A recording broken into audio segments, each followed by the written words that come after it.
gonna go ahead and get into the books that I did end up reading. I'm gonna try that again because I almost knocked over my coffee. Hello everybody, my name is Kelsey and we're about to get very, very nerdy with all of the books that I read in March.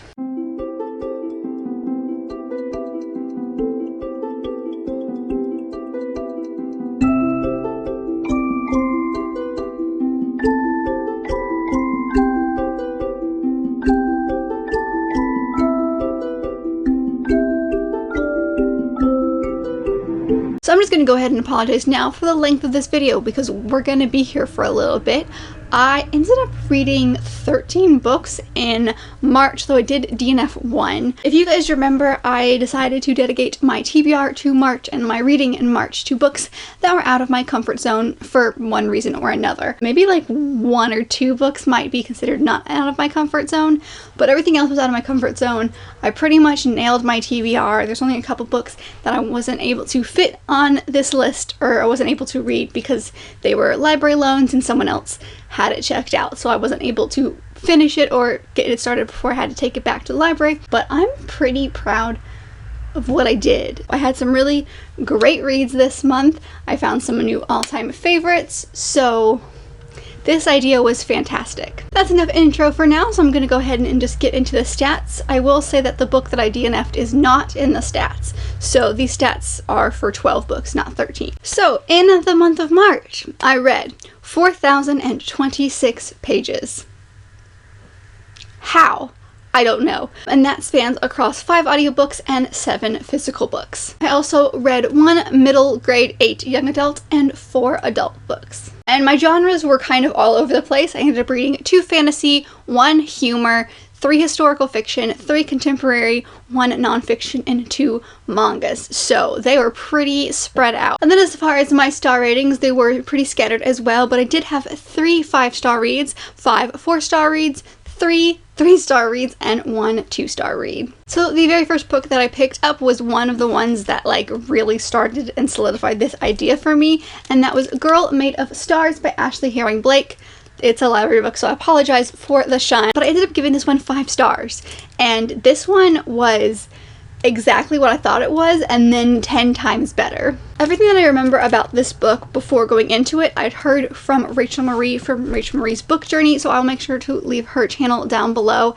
But she was talking about this book as far as like the writing style and how it's such a hard topic because it does follow a story about rape, but it does it in a way that the writing itself is very easy to understand. It's very, I don't know how to else explain it. It's like, it's very simply written, but in a really nice way. I don't know, like it just makes it easier to read this hard topic. I read this in like maybe 2 or 3 days.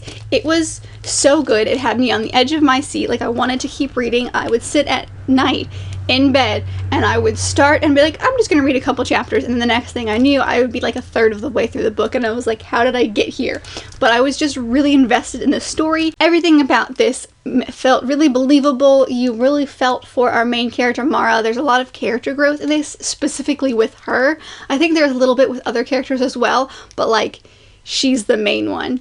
And because this is such a like heavy topic, like go in and check trigger warnings. Obviously this entire book follows like the events that happen after a rape. So if rape, sexual assault, anything like that, victim blaming, things like that are triggers for you, don't read this book because like, I don't know, there's just something about these characters. And there's also like a ton more LGBTQIA plus rep in this book that I didn't realize going into this. Like within 2 pages you find out that our main character is bi, and the best friend slash ex-girlfriend Charlie is going through some things themselves and they are trans. There's like all kinds of rep in this book within our like main characters, which I really appreciated because like that was not the point of the story. It had nothing to do with the plot itself. The plot itself would have been the same if these characters had been straight. Oh, there is also, I guess you could say, trigger warnings or representation for like anxiety and panic attacks because our main character has panic attacks. Everything as far as like the characters went was ridiculously believable. Everything that Mara went through, everything that she did, all of the like this like huge conflict between her really good friend and like her history and her brother, and like having that conflict throughout the entire book I thought was really good. I liked the take on the story as far as like the perspective and the kind of like rock and a hard place that our main character was put in. It was just so good. It was just such a good book. I don't know what else to say about it. If you are interested in a hard-hitting contemporary that deals with family issues and friend issues and just like that rock and hard place situation, I highly suggest this book. It was very good, and it's very easy to get through. It's not very, very long, and like I said, the writing is very simple. So it's so good. It was so good. So the next book that I ended up picking up was one of my mangas, and that was Komi Can't Communicate, the first volume by Tomihito Oda. I'm never gonna get that name right. This is the first volume, and this is the very first manga that I have ever read, so I wanted to put some of those in this, so I had some shorter things, but also it was out of my comfort zone for that. And I think that I will enjoy mangas. I think that is definitely a thing that I can do, because I did read another manga this month and I did enjoy that, which I will talk about in a second. But this one, I ended up giving 3 stars to. I liked the idea behind it because it does follow this girl named Komi who has really bad social anxiety, so she doesn't talk to anybody and everyone thinks that she's the super aloof and mysterious person, and all she wants is to make friends. She just like literally can't talk, and so it's her and this guy trying to help her make friends, and it's very bizarre in its storytelling, and I'd love to reread this at some point just to see, because I was so focused on making sure that I was reading the book the right way, and I think I was so focused on that for the first half of the book that I missed some things. So this is not like my favorite. I didn't love it, but I did appreciate the idea, and like I said, the idea of her having this terrible social anxiety is still really intriguing to me. There is like 12 volumes, so I think I will continue, maybe not right away, maybe in the future. It's not one that like I'm desperate to continue right away. This just wasn't my favorite, but I did enjoy it, and I do think that this did not turn me off of mangas at all. It actually made me really want to read more and find one that I would really, really love. This one was just kind of a miss. It was a good, like, middle of the road. I didn't love it. I didn't hate it. It was okay. I decided to follow that one up with my non-fiction TBR pick because it was just an easy one to get through, and I liked reading this one along with the other ones that I was reading at the same time, and that is London's Strangest Stories by Ian Spragg. This one is specifically historic royal places. I think that you'd have to know a little bit about British history or English history, and you'd have to know a little bit about like where the castles are, just because they throw a ton of different names at you. So this is, I'm not even kidding you, little itty bitty stories that you like, that's it. You get like a page or two on every little thing, and some of them are very funny, and some of them are just like, this is a thing that happened, and it's very bland, it's very not important, and you understand why that was left out of the history books, because some of them are interesting and some of them are not. I ended up giving this one 3 stars as well, because while I did enjoy this, but most of this I was just not intrigued because they are so short that you can't like really get invested, and it does feel more like a textbook than some of the other nonfiction that I've read, and it's not a textbook by any means. This is a humor book. The writer is really, really snarky, so if you like that and you like him making fun of English history, then this is definitely for you. So I did like that. However, the one thing that bothered me the most about this book is something that I usually don't pick up on, and that is spelling and grammar. I'm really bad at both of those, so I usually never notice when a thing is misspelled, and sometimes, you know, a sentence will sound wrong to me, but if I read it a couple times, I realize that I'm reading it wrong and that it is actually like a nice sentence. This book had so many doubled words in it where like you would have the same 3 or 4 words again by accident and it wasn't supposed to be there. So I don't know if this was just like a really bad edited copy, but like that really took me out of the reading experience. And while these are just short stories that like you can pick up, this is a very good like coffee table book when you only need to read like a few pages, it still took me out of the experience, and like for such short stories, that shouldn't be a thing. So I did enjoy this. It was just another like middle of the road. It was okay. It was just really okay for me. So I gave that one 3 stars. And then I followed that with another 5-star read, which was one of my favorite books of the month. It's probably going to be one of my favorite books of the year. I don't know why this one surprised me, but this one came from my fiction TBR jar, and that is Outlander by Diana Gabaldon.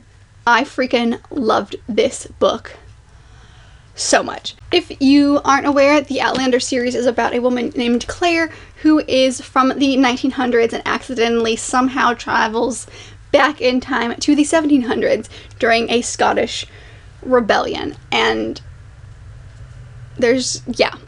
so not only is she dealing with that and having to deal with explaining who she is and where she comes from and trying to find a way to get back to this set of stones that she thinks would send her back to her present day and to her husband that she has waiting for her there. She also has like a male friend in this Scottish life named Jamie, and oh my goodness, I'm not quite sure I've ever shipped a couple harder than I shipped Claire and Jamie.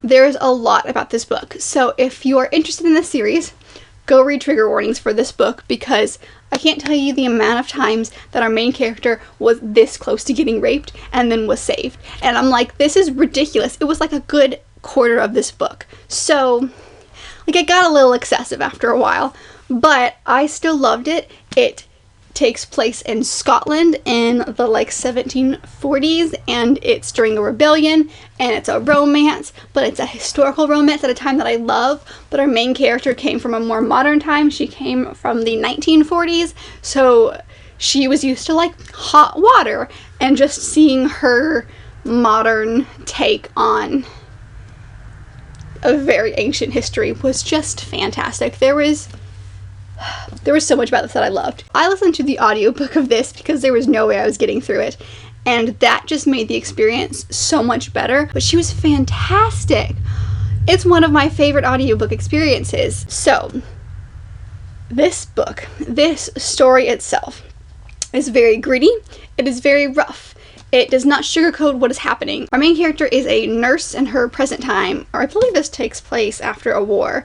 And so she was a nurse during the war, and so she does have that experience coming into the 1700s. And so that's helpful, but it also means that there's a lot of on-page description of how she heals someone, or if someone gets stabbed, or shot in the leg, or something like that. So it does not shy away from things, but she does it in a way that's like beautiful, if that makes sense. Not like,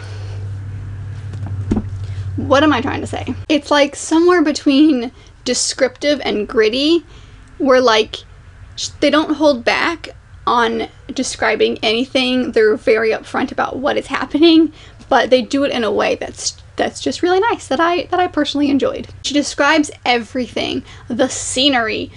It's just amazing. Like you feel like you are there. You feel like you're doing and going through the same things that these characters are going through, because Diana Gabaldon described it so well. Like within pages, I already could tell that I liked her writing style. I can understand why this series and this book is not for everyone.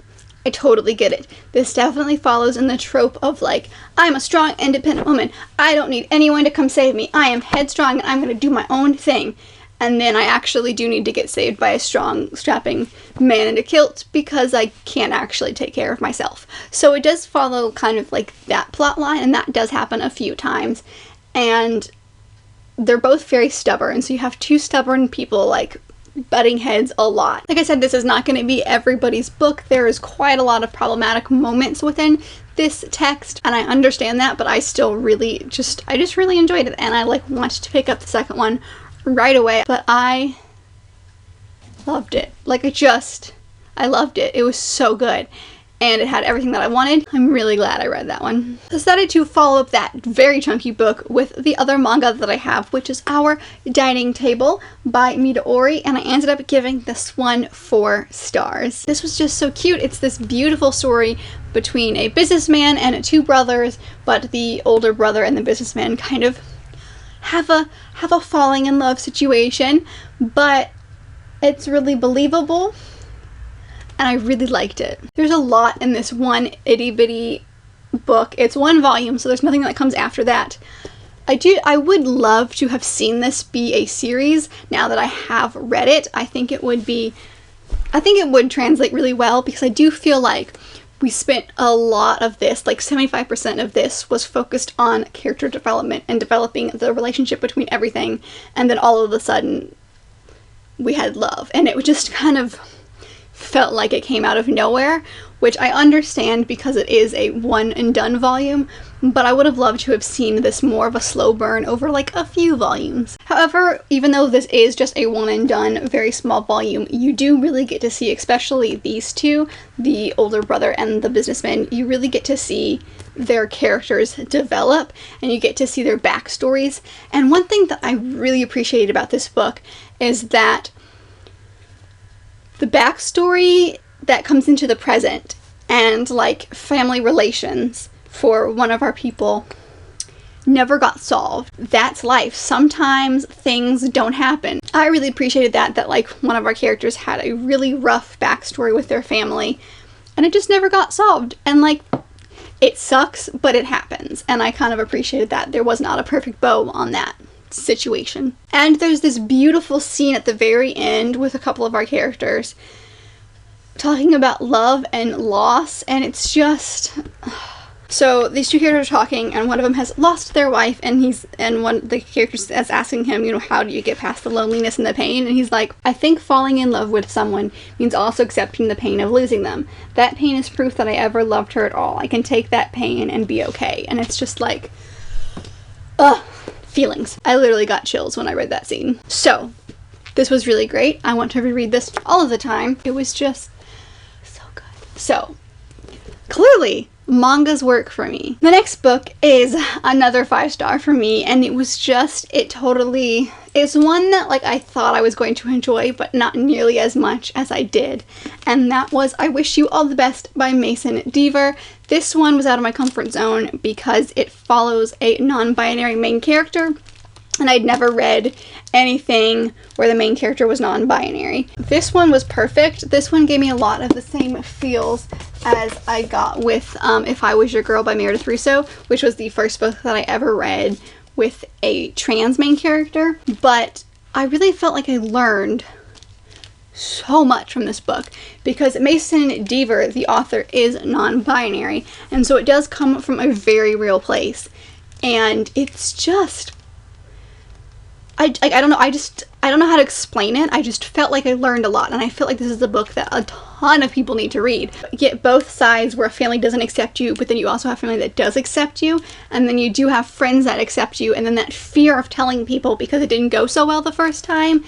And there is therapy in this book as well, therapy rep, because our main character does go to a therapist and talks to that therapist about everything.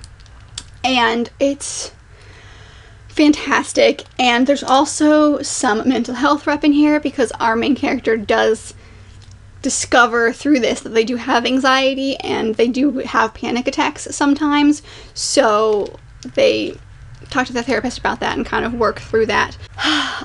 There's just so much about this book that was wholesome and beautiful, and I just really enjoyed it. And I think it's fantastic because it does have a romance plotline through it, but it also has so much more on top of that. This also had a very similar writing style to Girl Made of Stars. It was very simple, but like kept you on the edge of your seat and like you just kept reading. I got a lot of the same feelings as I did with that, where I would sit down and read like a chapter or two, and then the next thing I knew, it was 2 hours later and I'd finished like 100 pages. So I appreciated that because that made the flow and the enjoyment of this book so much better. Like I don't know, just read it. Just please read it. I followed that one up with another really great book, and that was The Miserable Mill, the 4th in the series Unfortunate Events by Lemony Snicket. This one ended up getting 4 stars from me, and I really loved this book. I'm like really getting into the series now, so I did remember parts of this one, but I was like so enthralled. And I think that this one just meant so much to me, or I enjoyed this one so much because like I didn't like the third one. So this one was just awesome. I was on the edge of my seat most of the time. There's just a lot with this one that was great. It was really great. The writing style for this was very, very similar to how I felt about the first three. It's very, very simple. It definitely isn't meant for someone my age. It's definitely meant for people much younger, the younger side of middle grade. However, I still enjoyed it, and it's not bothering me as much with this one, so I think we're gonna get better. Or maybe I've just like come to terms with this writing style, and now I just kind of like understand it and appreciate it. One letdown for me is that I feel like our three main characters, Klaus, Sunny, and Violet, are the same. They're very 2D. They don't feel like anything is happening with them. They just feel like the same people. The only thing that you know about them is that Klaus likes to read, Sunny likes to bite things, and Violet likes to invent things, and like that is their whole personality. That's it. And I do realize it is younger middle grade, but I still want something from them. This one was, in my opinion, the most gruesome of them all as far as like what happens at the very, very end. You don't see it. He doesn't describe what happens, but it's like the most gruesome, and I was on the edge of my seat the last few chapters, so like this was just really good, and I'm just ready to read the next one. I'm really excited. Like, I'm now really invested in the series, and I just want the next one. And so like I can tell it's like one of the first books that I'm gonna read in April, which, let's be honest, by the time you're seeing this video, I've probably already read it. The next book is one of the books that's like my most disappointing for the month, and that is The Guinevere Deception by Kirsten White. This is the first in a new trilogy that she's calling the Camelot Rising trilogy. The second half of this book was very good. It just took me way too long to get into it, and like I really wanted to DNF it, but like I also didn't want to DNF it at the same time. Honestly, because I got this audiobook on Audible and I had to use a credit for it, that's probably the only reason I kept reading, which I did appreciate because the ending was very interesting. I really liked the reimagining that she did of the Lancelot character. That was awesome. It was a fantasy YA that involved mysteries. Like, that was really it. Like, the story and the plot itself was okay. The character development was okay. The one thing that I liked about this book was that it was very atmospheric. I loved her writing. I liked the way that she described the city of Lancelot. Wow. The city of Camelot. I could really see it. I liked that it wasn't just the look, it's perfect and gleaming. She even talked about some things in a city that you would not think about. So I think the world building and the writing style were really good, and I did appreciate those, but it didn't make my enjoyment any better. What this book does is between every single chapter, you get like a page like this that's in italics, and it's from something else. Some kind of force, some kind of fantasy-esque magical force that you're not quite sure what it is until the end. And that made me think a lot about Release by Patrick Ness and how that book would go back and forth between like a ghosty, mythical plotline and like a contemporary plotline. So I just kept thinking about that, and I did not like that one, that book either. I gave that one 3 stars as well.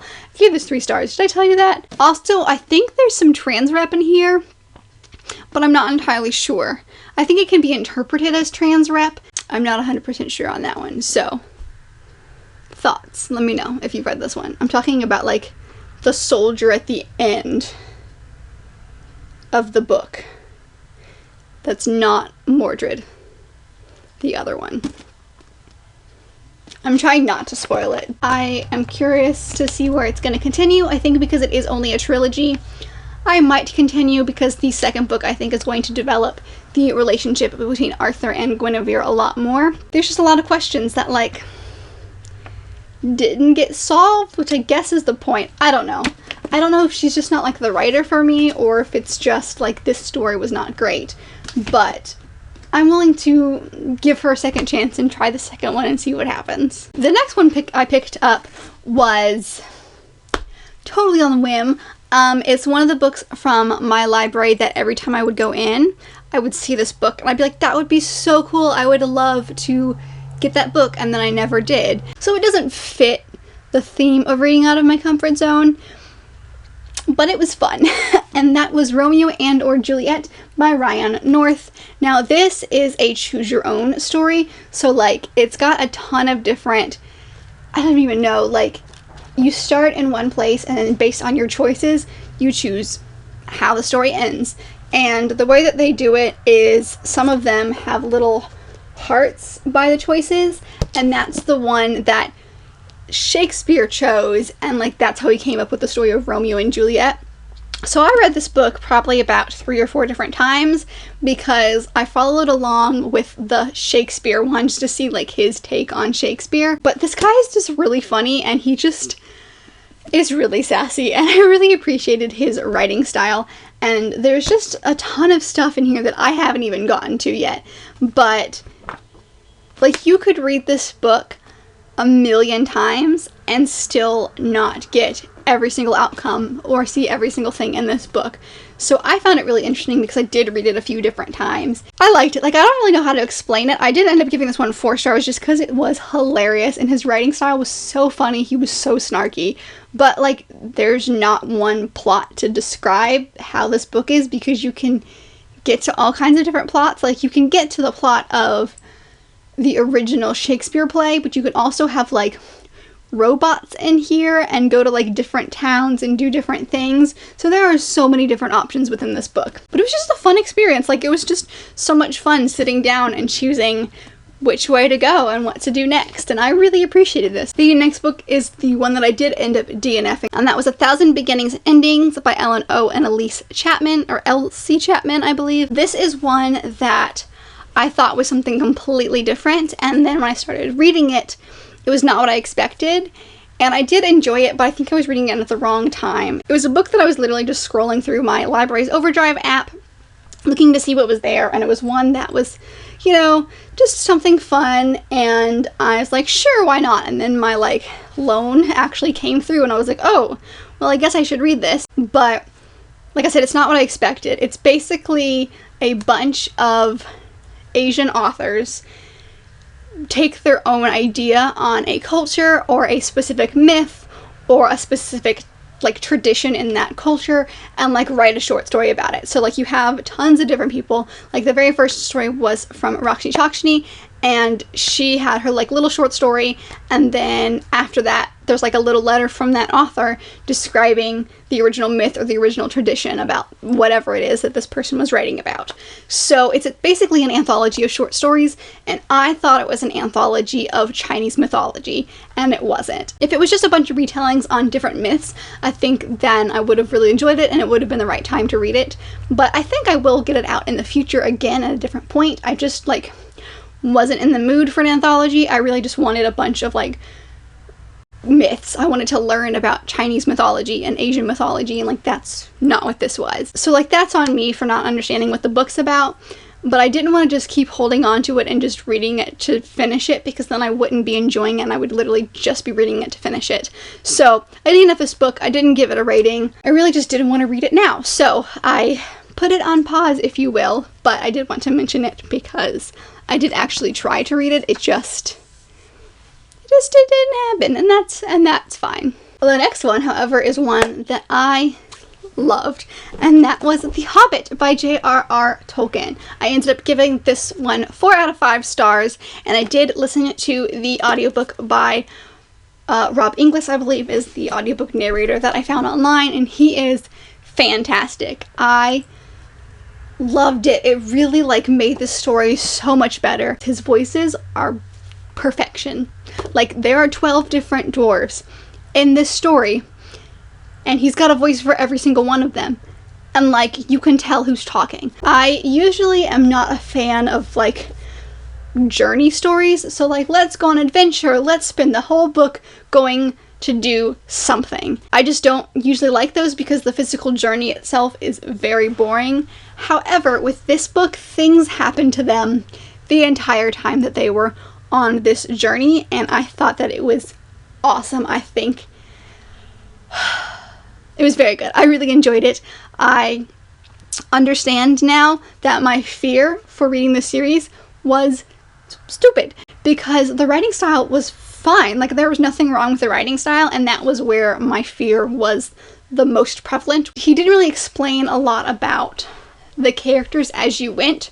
For example, if you're going into this, you're going to be like, what the heck is a Hobbit if you haven't ever read The Lord of the Rings? He does kind of go, oh, well, if you don't know what a Hobbit is, let me explain to you a little bit about what a Hobbit is. All right, perfect. And then he continues on, and then you kind of like learn about the different creatures as you go through the story, and you're learning about this world as you go through. And like he explains bits and pieces about different creatures if you need to know about them, or like if it's prevalent to you to really understand the next thing that's going to happen. But if not, then like you learn about all the different creatures as the story progresses and as you interact with those different creatures in this world, which I did actually kind of appreciate. The writing style was the most interesting thing, I think, about this book, that like as far as reviewing it goes, because it was very simplistic, but he also included a ton of different details that like didn't need to go there. It felt like he went on a ton of different tangents and then like would come back to the main story, and you're like, why did we go on that tangent? That didn't need to happen. It has no purpose to this story.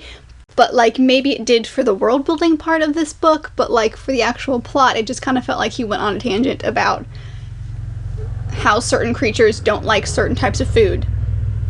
And then they moved on. Like, why? Also, one thing that he does, which bothers me, is that there are 12 dwarves. So, for example, say Bilbo, our main character, gets lost in the woods, and he's calling out for all of the other dwarves. He literally calls all 12 names.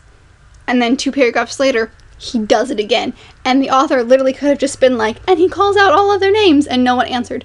But no, he continues to say, oh, he called out this person, and this person, and this person, and this person, and he goes through all dwarves. And you're like, why did we need to know all of the names again? Because we didn't. And then there's little things like, for example, they're trying to cross a stream, and the boat's not big enough for them, so they have to go in pairs of 2 and 3. So then we have our main dwarf Thorin kind of going, this is how it's going to be. So you and you are going to go on this ship, and then you and you and you will go next, and then you and you will go next. And you're like, just tell me that everyone crossed the ship, and like you and Bilbo went first, and this guy went last. Like, why did you need to tell me the list of how the dwarves crossed a stream? Oh, the last thing that I will say about this is actually another writing thing, I think, and that is everything, like the characters feel a little distant. There's a lot of telling, not showing, and you also feel really disconnected from the story. I don't know what it is, if it's the third person storytelling, or if he's directly talking to the audience or the reader sometimes, but there's just this disconnect from the events on the page and you. And it just kind of feels like there's no suspense and there's no like threat. They have no impact on you, and you're not like really worried about the characters. You're just like, oh, okay, cool, that thing happened. So like you don't feel scared for the characters if they're in danger. You're just like, that's unfortunate, and then you move on with the story. Even with all of that said, I did really enjoy this book, so I did give it 4 stars. The next one I think is going to be pretty short because I did take a break in the middle of reading this one, and that is The Shadow of the Wind by Carlos Ruiz Zafón. So I did end up giving this one 4 stars. I don't think that hindered my experience of this, because I did end up really enjoying this book. I was hooked within like a page or 2 of this story. This is a book for book lovers. You get a story about a boy who finds a book and wants to learn more about the author, and then discovers that like someone is destroying all of the works by this author, and so he goes on this journey to try to learn more about this author. And I loved it. It was like, I guess I like mysteries, because I did like seeing him follow along and like piece together all of the little things. So there is a little bit of a book within a book near the end of this book. So if that's like a trope or something that you enjoy, because I know that's a lot in a lot of books, then I think you would like this one. It's not a huge chunk of this book. It's only like near the end of this book, but it does answer so many questions. It was just really good. I loved the mystery aspect of this kid just trying to like learn everything he can about this one guy. It was very good. And the ending just like blew my mind. I understand why everyone loves this book. I also don't know if it's because I took such a long time to read this book, or because this book is set over quite a long period of time. you really get to know our main character, Danielle. You're in his head. It felt like you were with him forever, and it was a slow-moving book, which I usually don't like, but in this case, I was totally okay with it. And I don't know if it's just because it was the writing style. I don't know, but there's a lot about this book that shouldn't work for me.